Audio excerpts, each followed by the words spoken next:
Escrow officer slid the folder across the conference table and said, "Mr. Calloway, once you sign, the funds transfer within 72 hours. I picked up the pen, and that's when my son-in-law put his hand on my arm. "Dad, before you sign anything, I need to talk to you." I set the pen down. Something about the way he said it, not urgent, not worried, just careful, made the hair on the back of my neck stand up. I'd spent 31 years reading job site foreman. I knew when a man was managing me. "Okay," I said, "talk." "Let me back up.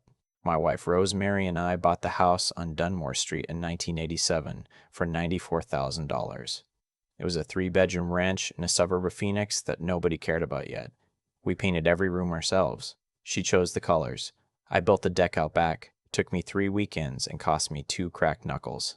We raised 2 kids in the house and buried a dog in the backyard and had 34 Christmases in the living room with the same plastic tree we kept in the attic. Rosemary died 14 months ago. Ovarian cancer. 8 months from diagnosis to the end. After she was gone, the house felt like a museum. Every room held something I wasn't ready to face yet. Her reading glasses on the nightstand. The mug she kept by the kitchen window. The garden she'd spent 20 years building. The one I'd been failing to maintain ever since. My daughter kept saying I should sell.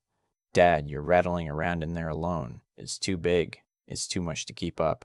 She wasn't wrong. But there's a difference between knowing something and being ready for it. By last spring, I was ready. The Phoenix market had done something none of us expected. The neighborhood that nobody cared about in 1987 had turned into somewhere people were fighting over. A real estate agent named Pat Weston told me I could list at $740,000 and likely see offers above that within a week. I thought she was confused. She was not. We closed at $798,000. After paying off the remaining mortgage and the agent's commission, I walked away with just over $680,000.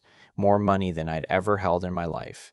More money than I'd made in any 5-year stretch of my career. I'd worked construction management for 38 years, started as a laborer at 22, and worked my way up to project manager for a mid-sized commercial contractor out of Tempe. Good living, not wealthy living. My daughter cried when I told her the number.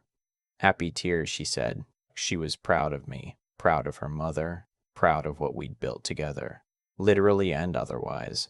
We talked for nearly 2 hours about what I might do next. Travel. Finally fix my back.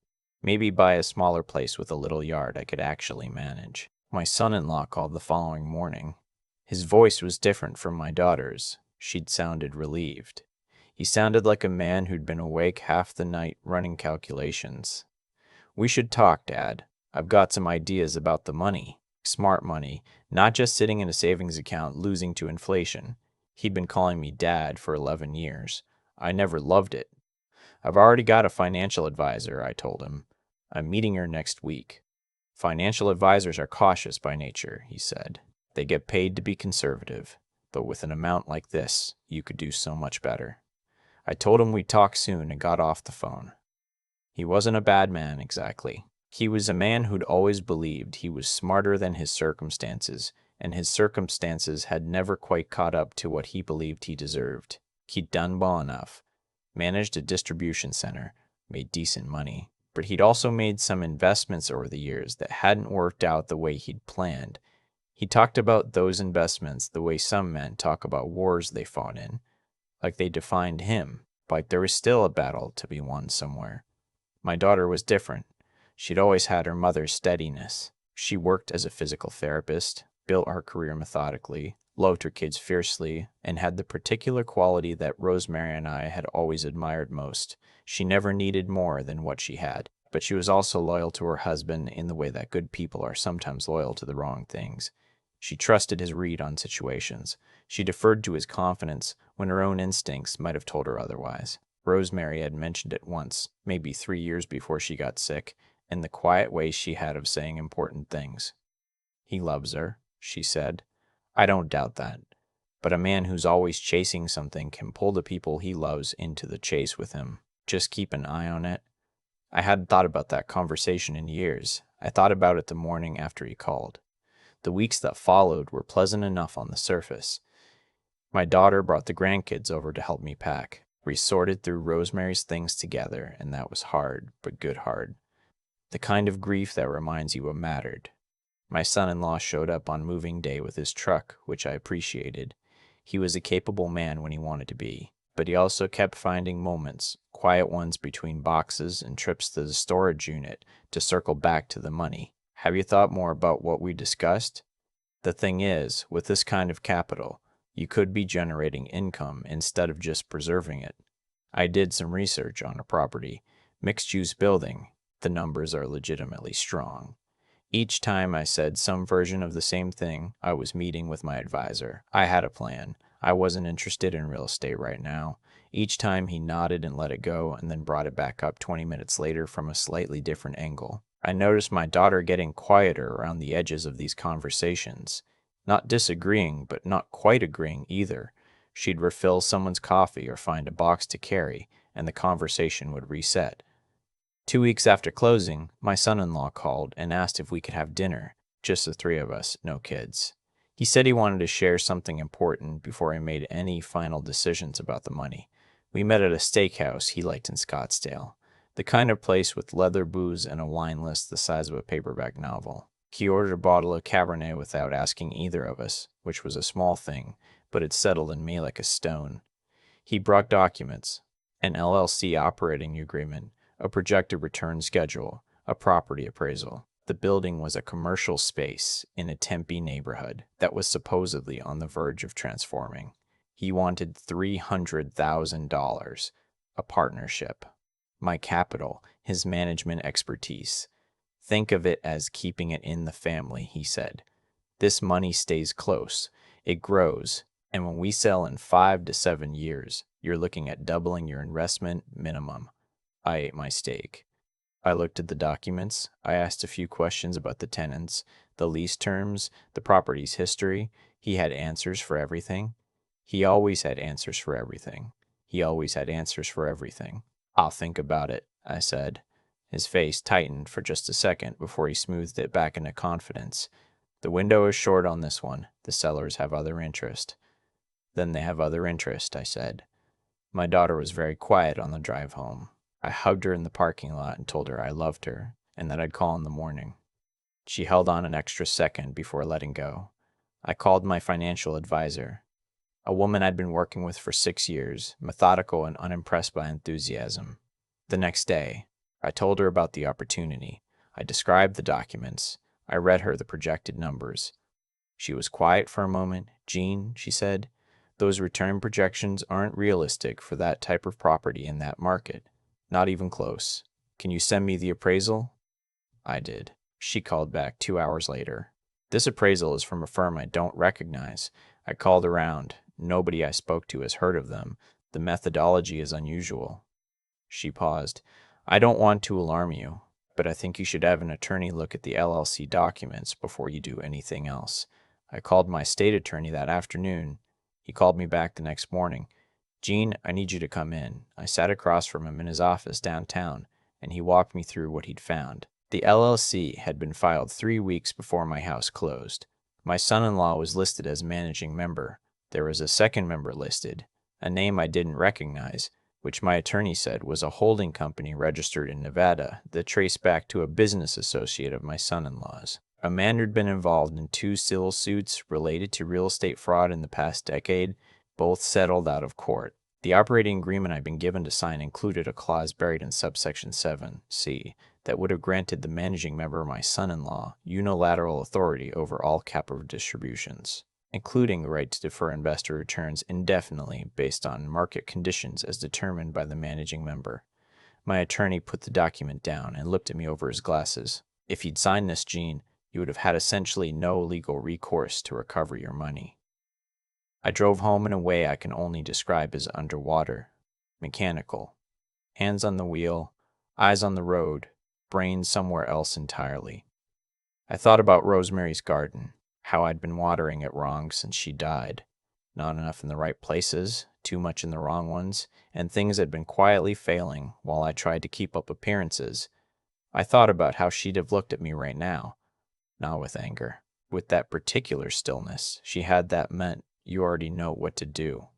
I thought about my daughter, how she'd been quieter and quieter at dinner, whether she'd known, whether she'd had any idea. I couldn't believe she had. I couldn't believe she had. I wouldn't let myself believe that yet. I called her that evening and asked if she could come over alone the following morning. She arrived with coffee and the look on her face of a woman who'd had a sleepless night for reasons she hadn't yet named.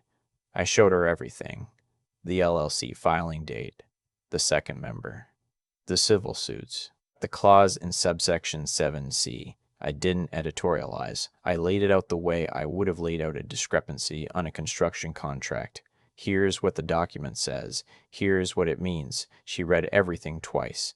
When she looked up, her eyes were red but dry. I didn't know, she said. Dad, I need you to know I didn't know. I know you didn't, I said. He told me it was a good opportunity. He said you'd be protected, that you'd be a partner. He said a lot of things. She put her hands flat on the table, steadying herself. How bad is it? I didn't sign anything. So, right now, it's just the conversation I almost had. She nodded slowly. Then she said, What are you going to do? I've already talked to my attorney, I said. That part's handled. What I haven't figured out is what happens to your marriage when your husband finds out I know. She flinched. I'm not asking you to choose, I said. I want to be clear about that. This is not me asking you to end your marriage or blow up your family, but I need you to understand what he tried to do. She said she understood. She left an hour later. I don't know what happened between them that afternoon. She called me that evening and said she'd confronted him and that he'd initially tried to defend the arrangement as legitimate, that the terms were standard, that I'd misread the clause, that my attorney was being overly cautious. And then I asked him about the other LLC member, she said, and he went quiet. That was the tell. Not the clause, not the appraisal, not the return projections, the silence about the other man. He admitted they'd done business before. He said the civil suits were misunderstandings. He said he thought it could work, and he'd structured it to give himself flexibility because she stopped. Because he wasn't sure you'd stay engaged as a partner. He wanted control. I sat with that for a moment. That's a careful way of saying he wanted to be able to do what he wanted with my money, regardless of what I wanted. She didn't answer. She didn't need to. I didn't speak to my son-in-law for 4 months. My attorney had advised me I had limited legal options since I hadn't signed or transferred anything. The conduct was unethical, possibly fraudulent in intent, but without a transaction, there wasn't a clean case.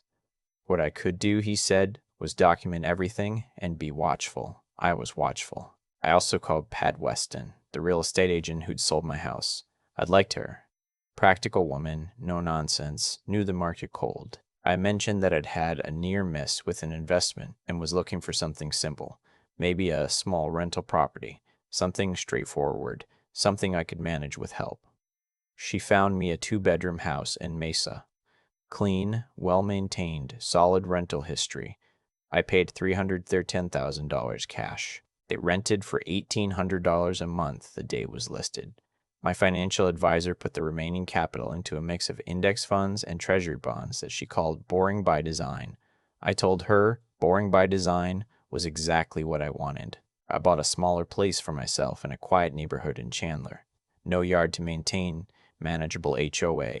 A patio where I put 2 chairs even though there was only one of me, because Rosemary always said a patio with 1 chair looks like giving up. 4 months after our last conversation, my son-in-law called. He said he wanted to apologize. He said he'd been under pressure I didn't know about. The distribution center had lost a major contract. There had been layoffs. His position was uncertain. He said he panicked and made a decision he wasn't proud of. He said he'd never meant to put me at risk, only to build something for the family. I listened without interrupting. When he finished, I was quiet for a long moment. I'm going to tell you something, I said. I'm not going to carry this as a grudge. I don't have the energy for it, and it wouldn't honor Rosemary, who loved your kids and loved my daughter and would not want this family to splinter over money. He said quietly, Thank you, Gene. But I need you to hear what I'm actually saying. I'm not forgiving the plan. I'm forgiving you.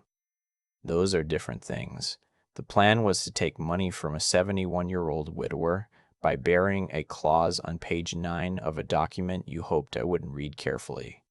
That plan says something about who you were in that moment, and you're going to have to live with that. He didn't say anything.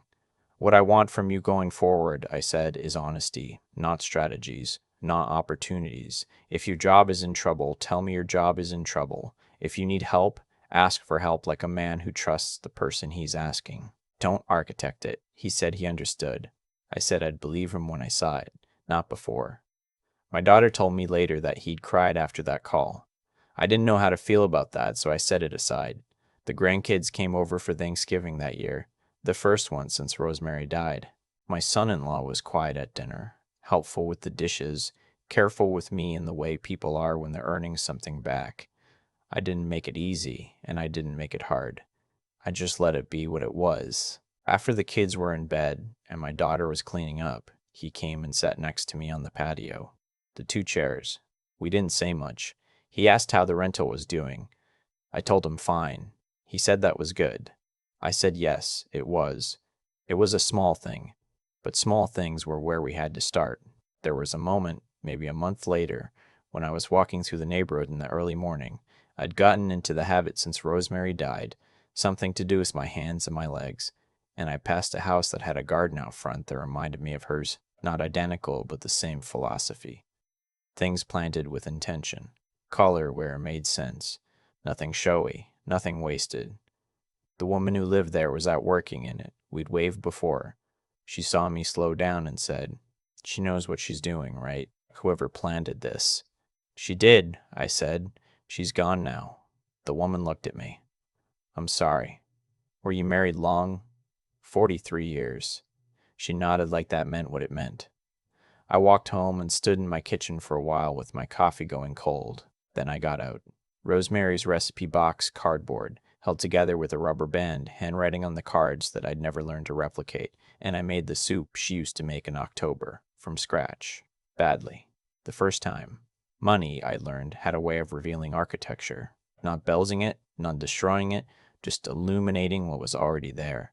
The load-bearing walls and the places where the structure had been quietly compromised, the rooms you'd been avoiding, the repairs you'd been postponing. My son-in-law was a man who'd gotten scared and reached for a shortcut and grabbed for something that wasn't his. That was true, and I would never entirely unknow it. But he was also a man who sat on a patio in November and asked about a rental property because he didn't know what else to say, and that was also true. My daughter was her mother's daughter, more than I'd realized, the kind of person who could hold both truths at once and still get up and make breakfast for her kids in the morning. And I was a man who'd almost lost $300,000, didn't, and used the clarity that followed to plant 2 rose bushes in the backyard of a house in Chandler, one for Rosemary and one for the version of her I was still trying to become. They're doing all right, considering. So am I.